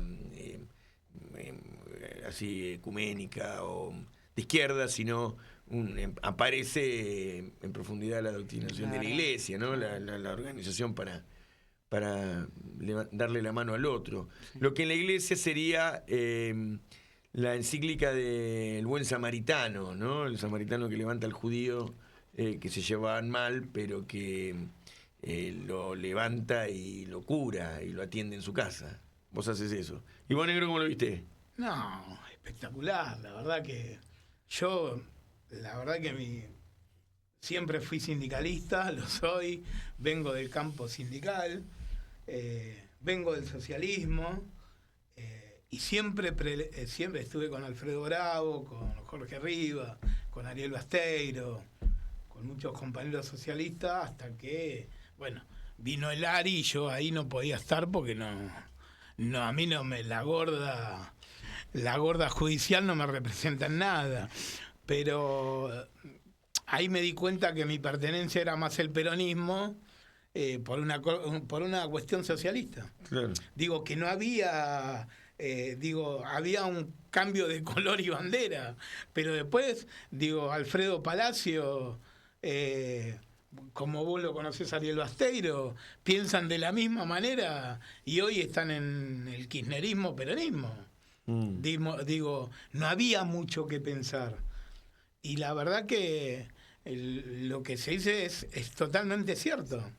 Digo, el peronismo, cuando hoy estamos perdiendo todos los derechos, porque hoy venimos perdiendo derechos tras derechos. Habla de los dirigentes gremiales, los dirigentes políticos que yo no sé, él estuvo en la Cámara de Diputados y le preguntaría a él, ¿qué hubieras hecho vos que fuiste diputado? Ahora yo te pregunto a vos, con la ley base, ¿cómo te hubieras sentido estar levantando la mano y saber que estás traicionando a tus compañeros? Claro. Porque vos no venís de las altas esferas, ni yo, ni vos venimos de... O con el tema también de hacer una multa o de bajarle el plan a los que están reclamando, haciendo una protesta. Pero ahora estamos preparando desde octubre, digo, el documento por el tema de la discapacidad. Yo soy discapacitado. Tenemos que salir a la calle nosotros, con los formadores de salud, con un equipo que va a estar en cada barrio haciendo lo que no hace el Estado Nacional. Volvimos a reemplazar al Estado que no está presente. Claro. Digo, una locura. Ahí hay también que hacer un análisis de la etapa política, ¿no? Es contrafáctico preguntarle a uno que fue diputado qué haría en este momento, porque, bueno, obviamente yo estoy todos los días, si puedo ir a la movilización de los jubilados, vamos a movilizar el 30 con la CGT, estamos en la calle. Pero, porque fui diputado en la época de Cristina, y es en una etapa distinta de la Argentina. No, pero yo te lo haría, yo digo, como... Pero es cierto, diputado, porque no hay un objeto, o un sujeto, mejor dicho, colectivo, diputados. Claro. Hay diputados que surgen en una etapa determinada de la historia y en otras. Hay una relación de fuerza. Y además no todos los diputados votaron la ley de bases. No, claro. Al contrario, vos sabés que la ley de bases salió con una oposición grande. Sí. Pero lo mismo en las cosas que se votan, hay siempre oposición. Pero me hubiera divertido porque a alguno le hubiera puesto un bife, no me cabe ninguna duda. Me hubieran llevado a la Comisión de Juicio Político. Sí. Probablemente. Pero bueno, hay que ver, en todo caso, si eso hubiera sucedido. Estoy seguro que hubiéramos tenido mucho quilombo, ¿no? Dieguito, ¿cómo viste? Vos conocés lo que sucedió recién, el discurso la charla entre el Papa y Fontevecchia. Ahí nos da una pista sobre si el peronismo se perdió o no un momento histórico. Él habla como un dirigente peronista, siendo un papa, digamos, no va a ir al barro, que podemos ir nosotros, pero tiene un lenguaje y una explicación de la historia que es de muy alto nivel y lo hace contando anécdotas de sus vecinas, ¿no? Un cuadro, por supuesto, espectacular. ¿Cómo lo viste, Diego? Viviana lo tomó bien. Interesantemente agarró rápido lo de la familia. Me pareció interesante que Viviana lo pesque por ahí porque la máquina de coser, ¿no? La muñeca, hay una serie de símbolos que constituyen la liturgia del peronismo que están como hoy el Papa Francisco va a estar en los altarcitos de la casa, ¿no? Uh-huh. En la casa de mi familia no tiran esa máquina de coser que dio Eva, ¿viste? Sirve para apoyar algo, tiene múltiples utilizaciones, pero no, está ahí, es parte de lo sagrado. Me parece que ahí él en esa definición familiar que Vivi también tomó, hay una cosa de lo sagrado. Por eso también él habló de su abuelo, de cómo se vestía, de esas charlas, ¿no? Después aparece otra dimensión, y también la rescata Vivi, que es lo de no es fácil ser quienes somos, no es fácil organizarse, no es fácil ser militante. Y después Arnold también lo toma desde la dimensión de la comunidad, que es la que puede responder. Ahí aparecen tres niveles. Uno, somos esto porque es un arraigo que traemos, hacemos lo que hacemos porque no podemos ser indiferentes y no podemos adherir a la meritocracia porque entendemos una lógica comunitaria. El buen samaritano, esa parábola de Jesús, que él relata, tiene varias imágenes, pero una imagen interesante es que primero pasa un cura y no lo ayuda. Después pasa uno que era muy practicante y tampoco lo ayuda. Y el que lo ayuda es un samaritano, que tiene una enemistad casi como la que nosotros tenemos con los ingleses. Era una enemistad profunda, no podía nadie que tocaba a un samaritano participar de las oraciones, de los actos comunes. Tengamos en cuenta que era una época que no había autos, aviones y demás, así que los barrios estaban distantes de 10, 20, 30, 50 kilómetros. Sin embargo, esa vecindad era una vecindad de guerra, ¿no? Entre samaritanos y judíos. Y bueno, y en los caminos a lo mejor se encontraban gente que estaba, que se peleaban al borde de la muerte, ¿no? En los lugares comunes. Aparece todo el tiempo esa tensión con Jesús y los samaritanos. Claro. Hay una otra imagen con la samaritana donde él le dice que no, mirá qué fuerte, él le dice, no se le saca la comida a los hijos para darle a los perros. Así, ¿no? Era un nacionalista también. Claro. Y ella le dice, pero hasta los perros buscan lo que cae en la mesa. Y ahí él tiene también un sacudón. Pero digo, esta imagen del samaritano, del que ayuda, del que es solidario, del que ve a alguien que está roto y no piensa, ¿no? Arnold sabe mucho de eso, Viviana también. Es lo que Francisco rescata para decir, son poetas sociales, hacen poesía porque transforman una realidad de dolor en una situación de esperanza, de organización, de comunidad. Y hay primero amor hacia Arnold, hacia Vivi, hacia tantos y tantas que él conocía, porque había trabajado con ellos. Hay una cuestión amorosa, hay una definición política. Yo no voy a sumarme a decirle planero, a estigmatizarlo, yo voy a levantar, voy a reivindicar lo mejor de ahí. Y hay también una definición teológica, ¿no?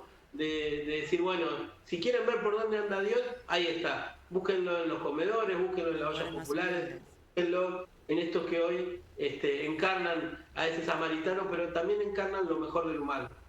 Ir a un lugar común es decir que él nació en un pesebre, que fue un hijo de carpintero, que tenía olor a heno y a los animales con los que se cobijó en los inviernos, seguramente siendo niño, bebé. Entonces ese nacimiento y el posterior exilio, migración de su lugar natal, y bueno, la persecución constituye un sujeto muy parecido al sujeto latinoamericano, a las personas de nuestros barrios que migrando por persecuciones de distinto tipo, por falta de guita, se cobijan con otros y buscan en ese pesebre, que a lo mejor es un comedor o una unidad básica, lo que fuere, en un barrio, ¿no? Buscar la solidaridad. Sí, está buena la imagen, porque también me parece que es el reconocimiento de una situación de humanidad en disputa, ¿no? Y esa dimensión de humanidad en disputa está en lo que relataba Arnold, en también cómo uno pelea sus derechos, cómo pelea cotidianamente por morfar, cómo pelea cotidianamente por no caer en el discurso de odio y seguir construyendo otro lugar. Entonces, esa lógica de la disputa también configura los aliados, configura los lugares donde uno se siente resguardado, y también, y esto me parece que lo quiero decir con énfasis, también configura una acusación a la injusticia. Francisco no hablaba de los más, de los ricos, de los poderosos, como parte de lo mismo. Él denunciaba, era muy enfático, él llora cuando habla de la injusticia, cuando habla de las bombas, cuando habla de un pueblo que está siendo bombardeado, llora, ¿no? Entonces, y que hay que salir a hacer lío, hay que salir a hablar. La comprensión de esa dimensión del humano también te lleva a acusar y a denunciar. El Evangelio, la palabra de Dios, vista desde un punto de vista teológico, no es solamente anuncio, también es denuncia. Esto de no entrar, es más fácil que entre un camello por el ojo de una aguja que un rico al reino de los cielos, ¿no? Y el reino, la configuración de cómo lo ve Jesús es la bienaventuranza de lo que él hablaba, compartir, es estar con el otro. Los ricos no entran ahí. No habla solamente del paraíso, habla de la fraternidad humana que habitamos hoy. Entonces, me parece que también hay una definición, que ese amor, ese compromiso con los más humildes, también es una denuncia a la injusticia que generan los poderosos. ¿Vivi? No. Que pensé que quería decir algo. Mira, tengo una propuesta. Si quieren, vemos, antes de pasar al lugar más escabroso y además en este momento más debatido, que es la posición del Papa y el aborto, la comunidad LGBT y el Papa y el machismo, ahí le vamos a pedir a Vivi que puede charlar un poco también con Arnold. Y con Diego, por supuesto. Me gustaría ver el Papa y el gas pimienta, porque estamos hablando de los pobres, de las luchas, de los movimientos populares, y el Papa tuvo definiciones geniales, como solía hacer, ¿no? Me hicieron ver una represión, un filmado de una represión, hace una semana, un poco menos quizás.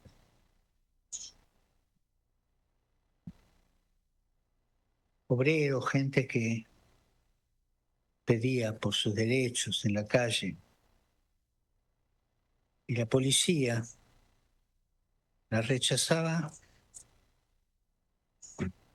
con una cosa que es lo más caro que hay. Ese gas pimienta de primera calidad. Que no tenían derecho a reclamar lo suyo. Porque eran revoltosos, comunistas. No. El gobierno se puso firme. En vez de pagar justicia social, pagó el gas pimienta, le convenía. Ténganlo en cuenta eso. Gas pimienta de primera calidad, loco, dijo. De primera calidad. De primera calidad. Les convenía el gas pimienta en vez de ese dinero utilizarlo en la justicia social. No, que yo creo que quiso decir, el de primera calidad es distinto de los anteriores, porque ahora en la etapa del gobierno de Milei, ya en el gobierno de Macri, Patricia Bullrich compró un gas pimienta caro traído de Israel, a través de la Cámara Argentina e Israelí, y es un gas pimienta espantoso que se te pega en la cara, no te lo podés sacar con las técnicas anteriores. Entonces yo creo que él sabía que estábamos, de lo que hablaba era de esto, ¿no? Sí, Del terrible. dinero, del dinero terrible. gastado en eso. Terrible. En La verdad, pero bueno, ¿para qué reclaman? ¿Cómo van a reclamar? Claro. Si el salario de los trabajadores está por arriba de la inflación. Bueno, se han caído todos los indicadores en la Argentina en este tiempo. Él hablaba de la Argentina de hoy. De hoy, claro. No estaba hablando de Burundi o de Estados Unidos, sino que estaba hablando de la Argentina. Pero ¿no? tenés que tener, la verdad, como decía el Papa, ¿no? Ahí, yo creo que por dentro pensaría otra cosa, no lo puedo decir, como pontífice no va a decir lo que podemos decir nosotros, pero tenés que ser muy hijo de puta para pegarle a un viejo, ¿eh? Sí, tenés que tener una saña. Tenés que tener una sangre de víbora, porque a ver, que me pegue a mí, y bueno, me pegaste un bastonazo, qué sé yo, viste, los negros siempre somos de hablar, y bueno, tenemos ese problema. Cuando sos negro y pobre, cagaste. Te discriminan en todos lados. Por ahí vas a hablar y dices, no, que no hable porque va a decir una barbaridad. Y por ahí está formado, ¿me entendés? Pero bueno, en este caso, la ministra, que no se formó en ningún lado, vos fíjate que son todos doctores ahora. Milei es doctor, Patricia doctora, pero en represión, ¿me entendés? En el hambre. Aprendieron para cagar gente. Claro, y el gas pimienta que compran, que no sé qué valor estará, yo creo que solucionaría el tema del hambre. Como en algún momento decían, el hambre es un crimen. Bueno, nos están exterminando. No solamente a los que no tienen trabajo, ya creo que a la clase trabajadora. Ya no hay... Todo es lo mismo para ellos. Hay una sola parte que es lo que más poder tienen, que son amigos, y después lo demás no existe. Vos fijate que hoy, lamentablemente me desvío un minuto, fue no sé quién a un canal de televisión y apareció de sorpresa el presidente porque era amigo.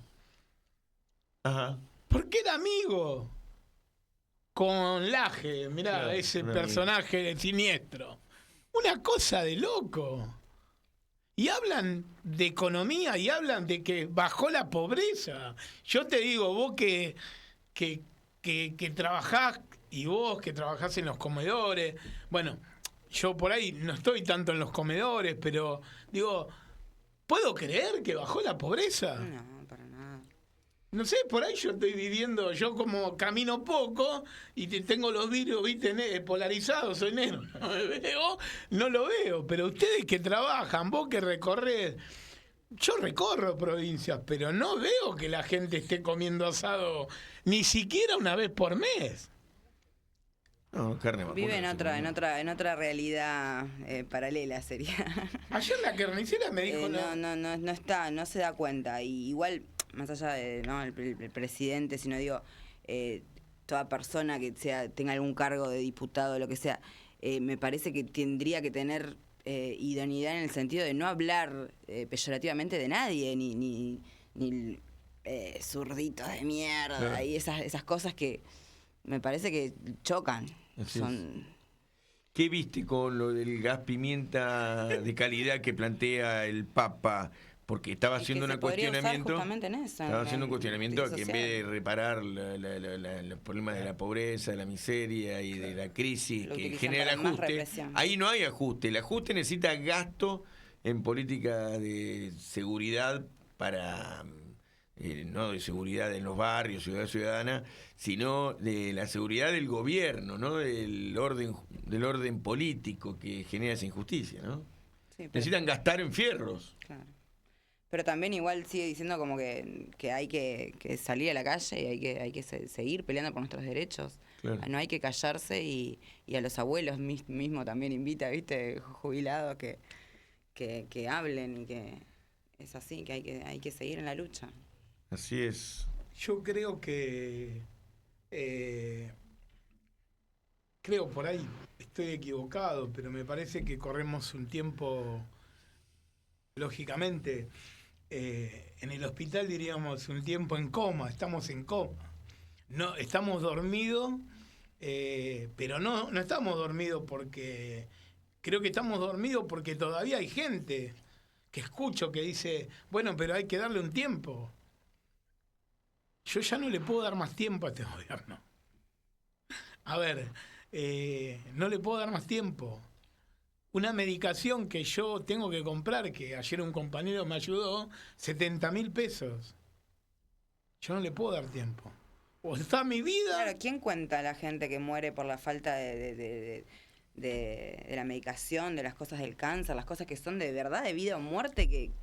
faltan los insumos, faltan las cosas? ¿Por qué? Mirá, ¿Quién saca la cuenta de eso? ¿Por qué de eso no se habla? Desde octubre vamos a hacer con Gastón y con Claudio un informe de lo que está pasando en todo el país con el tema de la salud. Y se van a llevar una sorpresa. Porque aparte calculo que Gastón, secretario general de octubre, podremos llegar a la justicia haciendo una denuncia de todo lo que vamos a experimentar, que es muy duro, porque nadie lo denuncia. Arnold, hablando de que va a hacer una medición en todo el país con el Frente Sanitario de peso y talla, ¿no? Una campaña para poder mensurar después los daños y trastornos alimenticios, en el crecimiento, en el desarrollo cognitivo, que lo sabemos, porque nosotros vemos los barrios, la gente nos pide comida y cosas por el estilo, pero hay que fundamentarlo y construir los números. Digamos. Seguro. Dieguito, rematalo este capitulito. Decir que se escribe esta posición de Francisco en una tradición de líderes o referentes de la Iglesia que frente a momentos puntuales denunciaron injusticias, ¿no? Carlos Mujica, Angelelli, que fue canonizado por Monseñor Romero, que cuando la represión en El Salvador era fuerte, se animó y le dijo a los milicos de bajo rango, no tiren, y lo llamó a dejar las armas. Y me parece lo que relataban tanto Arnold como Viviana conmueve, y frente a esas realidades no hay posibilidades de eufemismos, tibiezas, ¿no? Entonces, creo que hay un desafío ahí también para la Iglesia argentina, para quienes lideran la Iglesia argentina, de imitar el ejemplo del Papa y ver que la Iglesia, cuando no se conmueve, como se conmovía recién Arnold o nosotros, con dolores, corre el riesgo de ser cómplices, ¿no? Entonces me parece que una de las cosas para rescatar de Francisco es que no fue cómplice, que alertó, que habló de los adolfitos sin historia, decía él, que reclamó por los jubilados y que no buscó ninguna metáfora para decirlo, lo dijo explícitamente. Entonces yo creo que eso también es un dato importante. Si no hay exégesis posible que hacer frente a la injusticia, la represión, el hambre, el maltrato. Hay una posición que asumir, y si no es clara, se corre el riesgo de ser cómplice. Muy bien.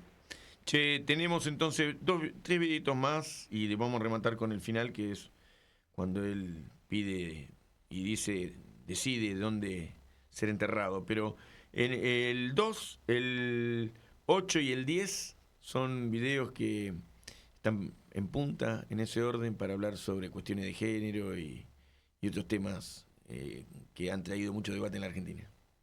Hay muchas más mujeres trabajando en el Vaticano, ¿no? Sí, y es necesario eso. El machismo es malo y a veces el celibato te puede llevar a un machismo. Un cura que no sabe trabajar con las mujeres, le falta algo, no está maduro. El Vaticano era muy machista todo, pero parte de la cultura, no es culpa de nadie, siempre se hizo así. Ahora están trabajando más. El Consejo de la Economía son 6 cardenales y 6 laicos. Los laicos, todos varones, por supuesto. Hubo que renovar y puse un varón y 5 mujeres. La cosa cambió así. Había que nombrar vicegobernador en el Vaticano. El gobernador es el cardenal Vergés, capacísimo. Y en vez de poner un vicegobernador, puse una vicegobernadora. Y él se siente mucho más ayudado porque resuelven. Las mujeres resuelven y resuelven bien. Una vez recibí a una jefa de gobierno, madre de familia, profesional, y después se dedicó a la política y le está yendo bien. Y le pregunté cómo había hecho para resolver un conflicto muy difícil que había habido en ese lugar. Nadie lo podía resolver y ella se las arregló para recibir. La respuesta fue esta, creo que puede ayudar mucho, sobre que es una mujer. Me miró, silencio. ¿Cómo hacemos las mamás? ¿Qué quiso decir? No sé. Pero como hacemos las mamás, resolvió el problema. Tienen otra metodología las mujeres. Tienen un sentido del tiempo, de la espera, de la paciencia diverso al hombre. Esto no hace disminuir al hombre, son distintos y tienen que complementarse. Somos todos hijos de Dios. Y Dios nos quiere como estamos y con la fuerza que luchamos cada uno por nuestra dignidad. El ser homosexual no es un delito. No es un delito. Sí, pero es pecado. Bueno, primero, distingamos pecado por delito. Pero también es pecado la falta de caridad con el prójimo. ¿Y vos cómo andás? Cada hombre y cada mujer tiene que tener una ventana en su vida donde pueda volcar su esperanza y donde pueda ver la dignidad de Dios. Y ser homosexual no es un delito, es una condición humana. ¿Usted cree que una mujer que fue violada tiene el derecho a no tener a su hijo, que es producto de esa violación? Mira, yo sobre el aborto digo esto. Cualquier libro de embriología, de esos que estudian los chicos en segundo año de la universidad, libro de embriología serio, se dice que al mes de la concepción, incluso antes que la madre se dé cuenta, está todo el sistema de los órganos ya dibujado dentro y el DNA está claro. Sí. O sea, es un ser vivo. No digo una persona, es un ser vivo. Entonces yo me hago una pregunta. ¿Es lícito eliminar un ser vivo para resolver un problema? Segunda pregunta. ¿Es lícito alquilar un sicario para resolver un problema? Y ahí está todo. De ahí no me vas a sacar, porque es la verdad.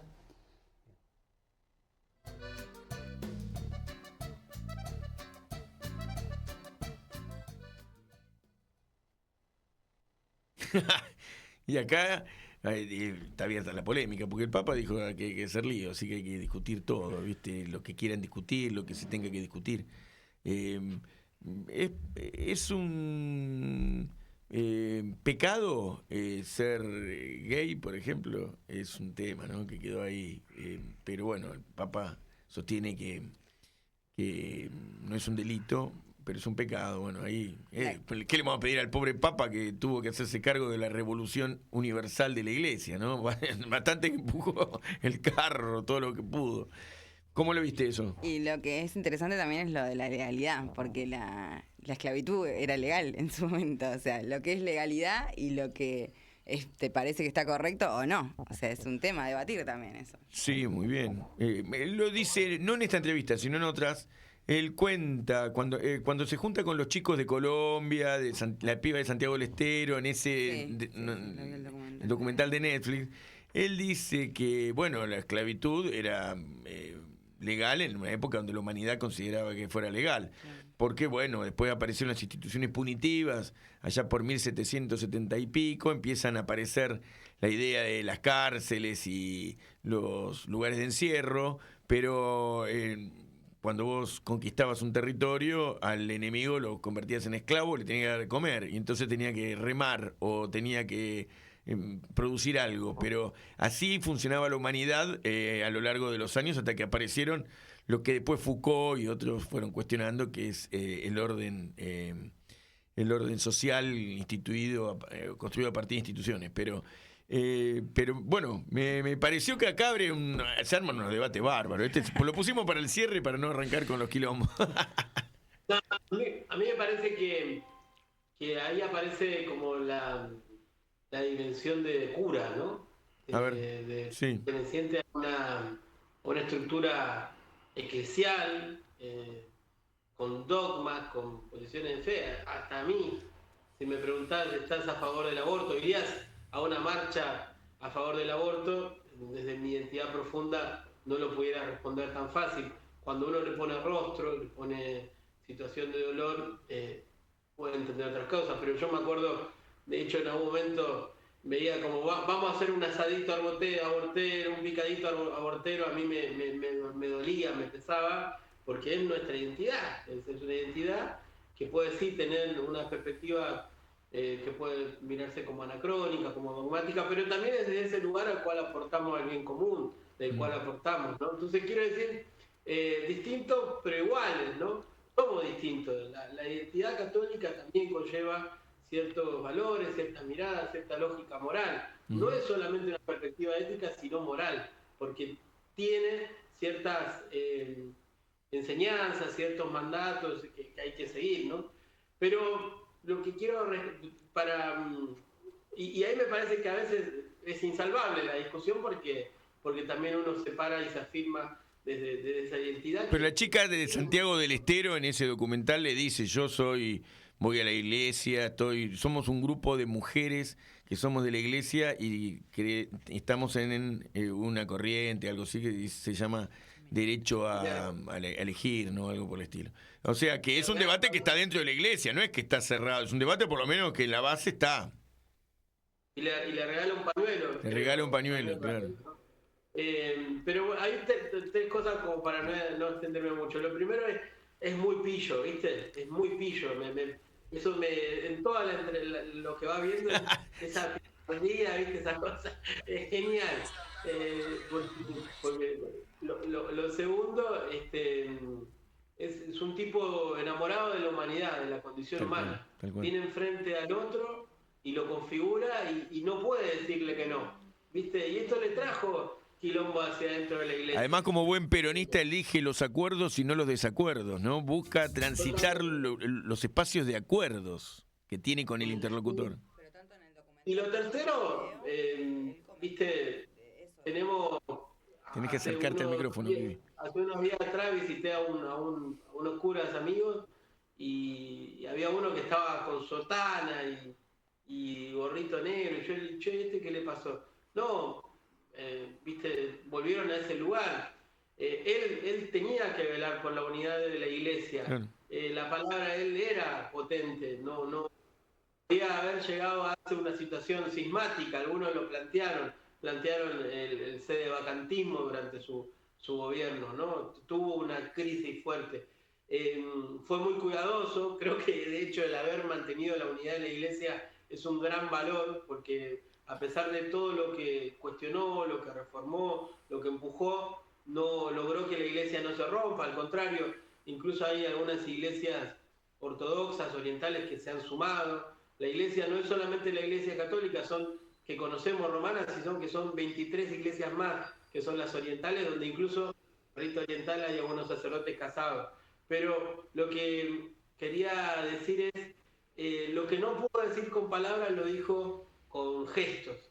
Y ahí en esos gestos hay definiciones muy valiosas, ¿no? En el abrazo a la comunidad LGTBIQ+, en eso que él va describiendo, ¿no? Como, bueno, fíjense que yo estoy metiendo mujeres acá, estoy abriendo espacio, ¿no? Casi como diciendo, hago esto porque no me dejan más. Y también teniendo un tipo grande, ¿no? Que venía de una estructura conservadora y eso.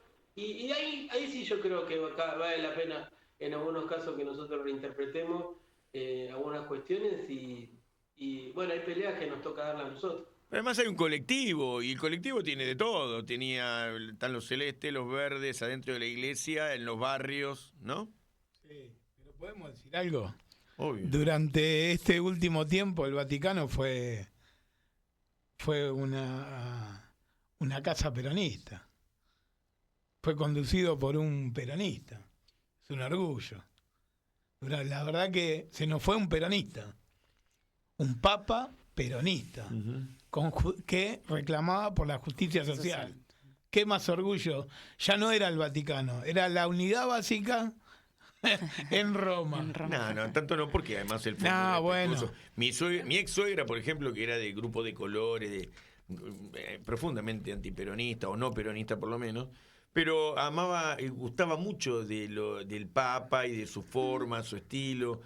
Ha sido muy cuidadoso con la unidad de la iglesia, ¿no? O sea, que no era una unidad básica, al contrario. Él tuvo un estilo y lo llevó porque así piensa también un jesuita, un argentino, un hincha de San Lorenzo, ¿no? Uno lo dice como una forma de decir, lógicamente en el Vaticano, si llegamos a ser una unidad básica, no queda nadie.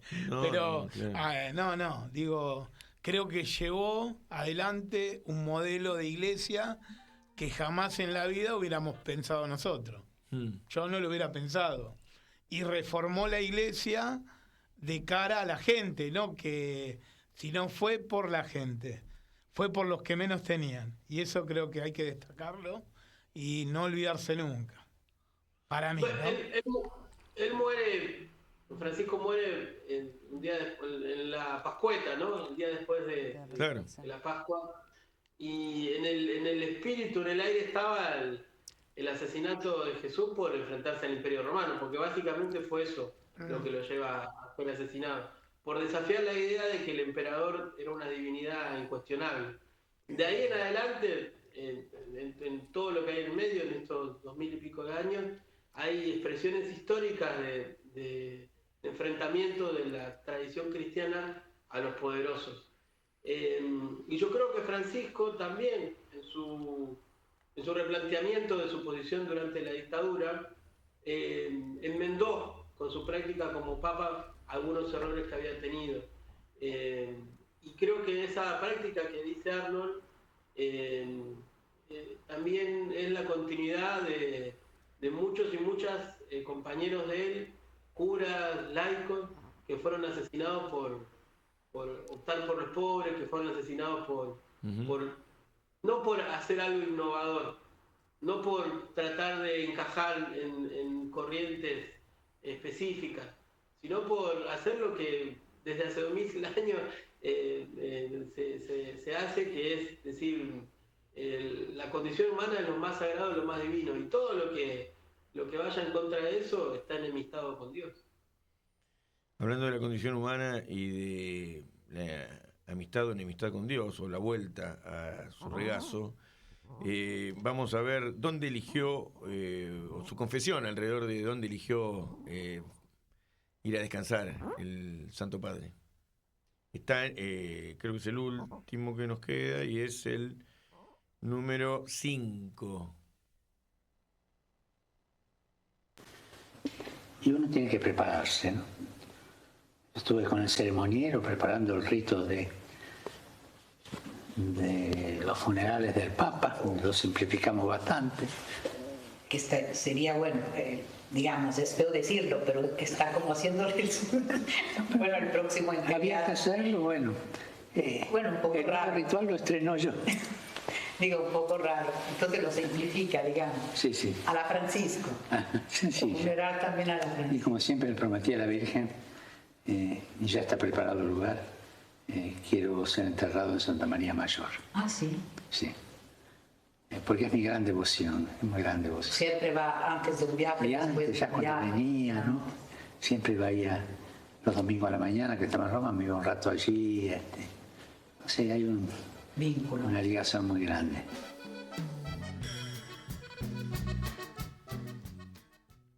Buenísima la musiquita que le puso Gabriel Ocampo a cada uno de los videos, por lo menos algunos, ¿no? ¿Querés, Vivi, vos que fuiste, vos sos de una familia migrante o con algún arraigo en la cosa brasilera, supongo, porque tu apellido portugués tiene que estar relacionado con Uruguay. Con Uruguay, ahí está. Y el negro Arnold, también afrodescendiente, peronista, como se mencionó recién, yendo ambos de la izquierda al peronismo. Vamos a regalarles a ambos 2 videos. Diego, ¿qué te parece? Un video es sobre el video número 3, la comunidad migrante, y el último, y así nos vamos, la homilía del Papa sobre el fallecimiento de Néstor Kirchner.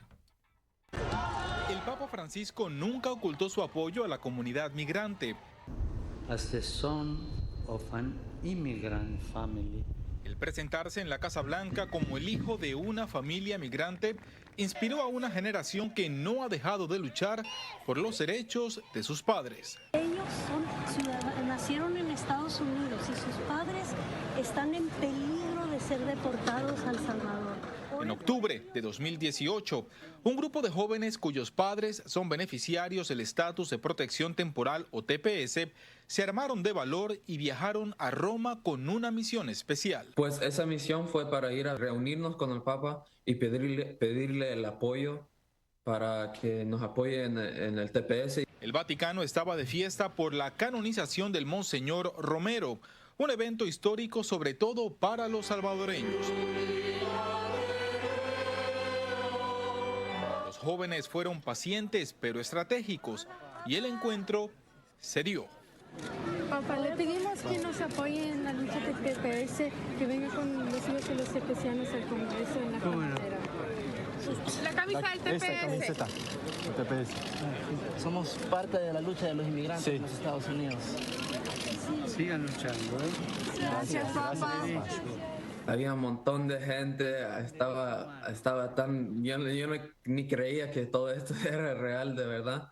Y entonces cuando estaba pasando todo, como que mi mente se me bloqueó y no estaba pensando nada, solo estaba viendo lo que estaba pasando, pero yo me recuerdo que él estaba pasando entre nosotros. Y no es para menos. El Papa le dio la mano a cada uno, les aceptó sus cartas, les recibió la camiseta de lucha que los caracteriza y les dio un mensaje que marcó sus vidas. Migrar es un derecho humano, ¿está claro? Sí. Y nadie lo puede impedir. Sí. Ahora nos sacamos una foto juntos. Joseph solo tenía 11 años al momento que conoció al Papa Francisco y nunca había viajado. Nunca había salido afuera del país y para decir que mi primera vez fue ir a Roma a conocer al Papa fue algo bien impactante para mi vida. Han pasado 8 años y Joseph sigue luchando por sus padres. Por eso, esta mañana, al oír de la muerte del Papa Francisco, no pudo evitar sentir mucha tristeza. Hace tanto tiempo que estamos luchando con esto que es difícil ver a alguien que nos soportó y que nos ayudó ya no estar con nosotros, ¿verdad? Y fue tan impactante ver a él en persona y hablar con él un poquito y ahora decir como que como ya no está. San Romero los ayuda. San Romero. ¿Y vos que jugaste al fútbol? Sí. Los que lo acompañaron más de cerca, su familia que él creó, y sus amigos y sus compañeros de militancia, también sienten el desgarrón de su soledad y rezan por él. Pero es precisamente el pueblo quien tiene que claudicar de todo tipo de postura antagónica para orar frente a la muerte de un ungido por la voluntad popular. Durante 4 años fue ungido para conducir los destinos del país. Se claudica de todo y se reza. Y hoy estamos aquí para rezar. ¿Por quién? Por un hombre que se llama Néstor, que fue recibido por las manos de Dios y que en su momento fue ungido por su pueblo. Hagámoslo todos juntos.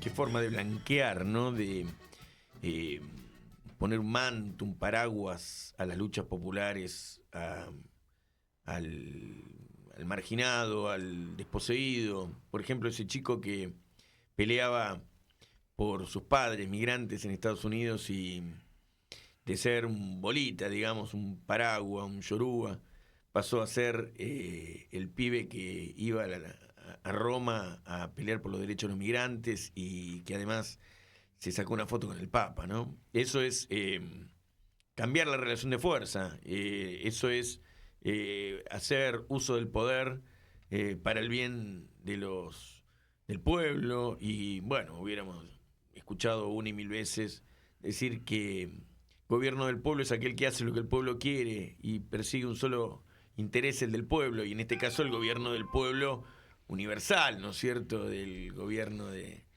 la primera magistratura del pueblo católico. Así que hay que poner también en este caso algunas tesis del manual de conducción política, en el sentido de que seguramente el Papa estuvo ungido con el óleo sagrado de Samuel, hubiera dicho el general Perón. ¿Cómo lo viste, Dieguito? Dice, frente a la muerte de alguien, hablaba de Néstor, ¿no? Dice, bueno, podríamos decir, no se pelea, se reza, ¿no? Sí. Y a Francisco, desde la perspectiva religiosa, lo unge en Dios, ¿no? Los cardenales eligen, pero por inspiración divina del Espíritu Santo. Y me parece que lo que queda claro hoy es que también fue ungido por el pueblo. Alguien que no fue votado, que no fue elegido por la gente, hoy claramente fue reafirmado en ese lugar y encarna algo que para aquellos que creemos es muy valioso, que es la síntesis entre Dios y el pueblo. Y por eso es que nos duele tanto, ¿no?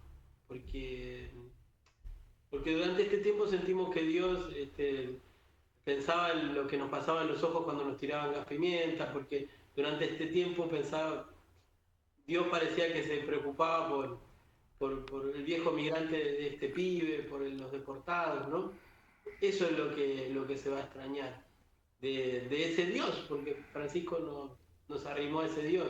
Yo creo que hoy eso está en los barrios, está en nuestra gente, estas lágrimas que contenemos son las mismas lágrimas que nos genera cuando uno llega y alguna doña nuestra está haciendo el milagro de la solidaridad, y es eso, es alguien que eligió parecerse a nosotros y nos mostró el rostro más lindo de nuestra propia humanidad, pero también el rostro más cercano, más tangible de un Dios que es el que nos da fuerza para seguir peleando contra las injusticias. Negro. Nada, la verdad que estoy emocionado con este programa, con todo lo que se habló. Hasta la victoria siempre, Francisco, para nosotros Bergoglio, y viva Perón. Muy bien. Vivi, remata esto. No, yo lo mismo, la verdad que un dolor muy grande, una tristeza enorme, porque se fue, pero nada, me quedo con las cosas que decía, que eran muy importantes, y con la delicadeza que tenía para hablar y la humildad, ¿no? Y que era muy importante. Aparte que lo tenía no solo como el cura peronista, sino el cura villero, ¿viste? Sí. Pero eso, que estar de parte de los humildes y pelear y hacer lío. Así que nada, eso, hasta la victoria siempre. Che, Diego, entiendo que estás suscripto y todos ustedes al programa, pero no puedo irme del programa sin decir que hacemos esto para llegar a mucha gente. Y para llegarle a mucha gente con un mensaje, con una propuesta, suscribirse al programa, tocar la campanita, que es en realidad para que te llegue el programa el próximo que hagamos, y poner me gusta nos ayuda, nos hace ir a más gente, porque YouTube te reenvía a otros y otras. Así que, como seguramente además, si no estabas suscrito, te va a servir suscribirte, porque les invito a los 3 que están acá para cerrar el próximo programa con hacer el próximo programa con en las 2 horas, 1 hora de Laudato Si y 1 hora de Fratelli Tutti. Nos jugamos la vida en una semana, estudiar ambas encíclicas. Digo esto porque Diego ha hecho, alguna vez fuimos con el obispo de Merlo, fallecido recientemente, fuimos a hacer en pandemia un primer curso para nuestra militancia de Fratelli Tutti, no sé si te acordás, Diego. Y Diego fue a partir de eso citado por varias iglesias para hacerlo, y para nosotros fue muy importante haber recorrido Fratelli Tutti, porque es un tratado de todo lo bueno que se puede absorber y soñar y pensar del pensamiento más abstracto y más complejo que puede dar la Iglesia Católica, pero al alcance de todos y todas, muy contrario de la doctrina liberal, individualista, capitalista que vivimos actualmente. Entonces es un buen desafío. ¿Cómo lo ven? Si se copan, lo hacemos. ¿Cómo no? Para mí es un honor. Diego, ¿cómo lo ves? Sí, y porque además es Arnold, ¿viste? Es Viviana, son los nuestros. Nosotros, ¿por qué nos vamos a extrañar tanto al Papa? Porque está hecho de esa fibra de nuestros compañeros, nuestras compañeras. Así que para nosotros hablar de eso es poner en palabras, en términos concretos, reflexivos, lo que hacemos todos los días, y es más, lo que algunos de nosotros y nosotras, los mejores, que son los que están en el lugar más doloroso del humano, hacen todos los días. Así que esa síntesis es importante, porque nos va a hacer extrañarlo menos y querernos más entre nosotros, que no es poco. Espectacular.